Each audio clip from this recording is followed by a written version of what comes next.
El prólogo de Orit, 13 de septiembre. Primero, la consagración de la Iglesia de la Resurrección de Cristo. Cuando la Santa Emperatriz Helena encontró la cruz de nuestro Señor en Jerusalén, se quedó un tiempo en la ciudad santa y construyó iglesias en Getsemaní y Belén y sobre el Monte de los Olivos, así como en otros lugares promin- prominentes de la vida y obra del Señor Jesucristo. Sobre el Gólgota, en donde encontró a la honorable cruz, comenzó la construcción de una enorme iglesia. La iglesia fue diseñada para abarcar el lugar de la calavera en donde el Señor fue crucificado, así como también el lugar en donde fue sepultado. La Santa Emperatriz quiso incluir el lugar de su padecimiento y el lugar de su gloria bajo el mismo techo. Sin embargo, Helena reposó en el Señor antes de que fuera concluida esta majestuosa iglesia. Para el tiempo en el que fue concluida, Constantino estaba celebrando el 30º año de su reinado. Así que la consagración de la iglesia y el jubileo del emperador se celebraron el mismo día, el 13 de septiembre del año 335. Un concilio local de obispos se celebraba en Tiro en ese momento. Estos obispos y muchos otros fueron a Jerusalén para la solemne consagración de la iglesia de la resurrección del Señor. Entonces se estableció que este día, un día de victoria y triunfo para la iglesia de Cristo, sea solemnemente conmemorado cada año. Segundo, el santo hieromártir Cornelio el centurión. Cornelio era romano y oficial en Cesarea de Palestina. Como resultado de una revelación celestial, el apóstol Pedro lo bautizó. Hechos 10, 1. Fue el primero entre los paganos en ingresar a la iglesia de Dios. Hasta entonces, algunos pensaban que la iglesia era solo para los judíos y los que recibían la circuncisión de los judíos. Habiendo sido bautizado, Cornelio dejó todo y siguió al apóstol. Más tarde, Pedro lo consagró obispo y lo envió a la ciudad pagana de Skipseosis, en donde San Cornelio soportó mucha humillación y tortura por causa de Cristo. Aún así, allí destruyó el templo de Apolo por medio del poder de Dios y bautizó al príncipe Demetrio con otros 277 paganos. Siendo advertido por Dios del día de su muerte, Cornelio congregó a todos los cristianos, los aconsejó, oró a Dios por ellos y se presentó pacíficamente ante el Señor en una vejez honorable. Con el tiempo, el sitio de su tumba fue negligido y olvidado, pero el santo se le pareció a Silvano, obispo de Troade, y se lo reveló, mandando que se construyera allí una iglesia. El obispo lo llevó a cabo con la ayuda de Eugenio, un ciudadano adinerado. Muchos milagros han sido obrados por medio de las reliquias de San Cornelio. Tercero, los santos mártires Macrobio y Gordiano. Eran de Plafagonia. Comenzaron como asistentes imperiales, pero cuando se declararon cristianos, el emperador los desterró a Escitia. Allí fueron arrojados al fuego, en un lugar llamado Nuevo Danubio, en el año 320. Cuarto, la santa mártir Ketevan. Ketevan era la reina de Cajetia, en Georgia. Allí padeció como cristiana bajo el Shah Abbas I, en el año 1624. Por orden del Shah, se colocó un caldero al rojo vivo sobre su cabeza.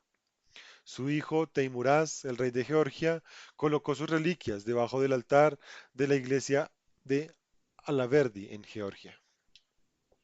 Quinto, el venerable Hieroteo. Hieroteo nació en el Peloponeso, en la aldea de Kalamata. Vivía en Asesis, en el monasterio de Iberón, en el Santo Monte, en Athos. Se distinguió por una gran erudición secular y por una estricta ascesis monacal. Se desempeñó por cumplir esta regla de San Arsenio. En el transcurso de 24 horas, una hora de sueño es suficiente para un monje. Hieroteo entró en el reposo en la isla de Varos en el año 1745. Sus reliquias son taumatúrgicas. De estas reliquias, su cabeza se conserva en el monasterio de Iberón. Al colocar, al tocar sus santas reliquias en Constantinopla, una mujer ciega recobró la vista. Reflexión. ¿Qué les acontece a los perseguidores de la Iglesia de Cristo? Preguntadle a Saulo, el perseguidor de la iglesia, ¿qué le aconteció a él? Duro para ti es a punzón cosear. Hechos 9:5. El Señor le dijo a Saulo, y Saulo fue bautizado y se convirtió en Pablo. ¿Qué le aconteció a Herodes, el primer perseguidor de cristianos? ¿Qué aconteció con Juliano el apóstata? Murieron de malas muertes, y sus esfuerzos contra Cristo se dispersaron en la nada, como el humo. Y así fue a lo largo de toda la historia. Algunos perseguidores se convirtieron al cristianismo y otros murieron de malas muertes. Pero siempre los esfuerzos de uno u otro contra el cristianismo se dispersan en la nada, como el humo. Cuando atacó Jerusalén, el emperador Adriano buscó venganza contra los judíos y contra los cristianos, porque no distinguió a los cristianos de los judíos. Dispersó a los judíos por todo el mundo y construyó un templo idólatra en el punto en donde había estado el templo de Salomón. También renombró a Jerusalén Elia, por su propio nombre, Helio, y prohibió que esta ciudad fuera llamada Jerusalén por nadie. Construyó un templo sobre el Gólgota para la corrupta Venus, un templo para Zeus, sobre la tumba del Señor, y un templo para Adonis en Belén. Cuán tristes debieron de sentirse los cristianos de aquella época al ver sus santos santuarios burlados de esta manera. Pero ¿qué aconteció al final?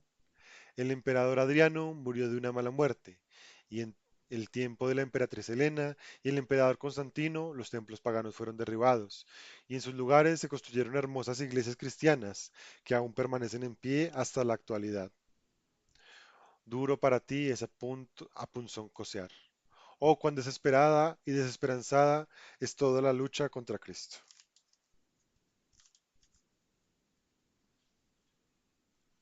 Contemplación.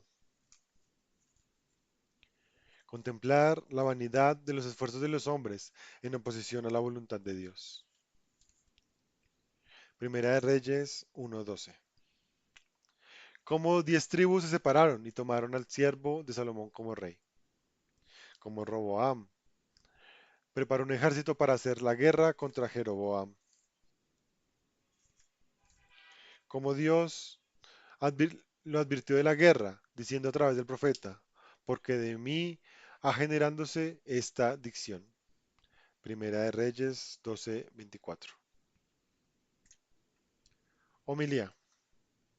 Sobre cómo el mundo odia el testimonio de su pecado. No puede el mundo odiaros, a mí, empero, me odia. Juan 7:7. ¿Por qué el mundo odió a Cristo o odia a Cristo el Señor? El mismísimo Señor lo explicó de inmediato. Porque yo doy testimonio acerca de Él, que las obras de Él son malvadas. Juan 7:7. Los hombres no odian a nadie tanto como a un testigo de su pecado. Debido a esto, las mayores fechorías del mundo se cometen de noche, en la oscuridad. Pero, ¿Dios no ve de noche en la oscuridad? En verdad, Dios ve, pero los malhechores no ven a Dios. E incluso si alguno de ellos cree en algo en Dios, piensan, debido a su propia iluminación insuficiente, que la oscuridad es una cortina entre los hombres y Dios. El propio Señor Jesucristo reveló claramente que Dios es omnividente y que ninguna oscuridad impide que sus ojos vean. Él mismo vio a hombres a la distancia, como Nataniel debajo de la higuera. Vio a una asna con su pollino en otra aldea. Su vista no estaba impedida por la distancia espacial. Previo a la negación de Pedro, la traición de Judas, su propia muerte y resurrección, la destrucción de Jerusalén, la eternidad de su iglesia, el padecimiento de sus seguidores y los acontecimientos al final de los tiempos, su vista no estaba impedida por la distancia del tiempo. Pero ¿qué más hay para enumerar? ¿Y qué está más oculto que los corazones de los hombres? ¿No está el corazón oculto por la gruesa cortina del cuerpo? ¿No están más ocultos los pensamientos en el corazón que el corazón mismo? No obstante, penetró la oscuridad del corazón de los hombres y leyó allí sus pensamientos. ¿Por qué pensáis mal en los corazones de vosotros? Mateo 9:4. Es una maravilla, hermanos, que el testimonio fuera temido por todos aquellos que piensan o obran el mal. ¿Es una maravilla entonces que los malvados lo odiaran? No puede el mundo odiaros. ¿Quién? Todos vosotros que participáis en el mal del mundo, y que, debido a vuestra participación, no os atrevéis a testimoniar contra el mundo. ¿Cómo pueden los que temen a los hombres testificar contra los hombres? ¿Cómo pueden los que buscan la gloria de los hombres traer la condena de los hombres contra sí mismos? Oh hermanos míos, es mejor para nosotros si el mundo nos odia y Cristo nos ama, que si todo el mundo nos ama y nos glorifica y Cristo advierte su rostro de nosotros diciendo, no os conozco. Si el mundo nos odia, consolémonos con las palabras del Salvador. Si el mundo os odia, sabed que a mí, antes que a vosotros, os ha odiado. Juan 15:18. Oh Señor bendito, la fuente de todas las bendiciones, fortalece nuestros corazones para que no seamos asustados cuando el mundo nos odie. Solo tú bendícenos y ámanos, oh Salvador bueno. A ti sean la gloria y la alabanza eternamente. Amén.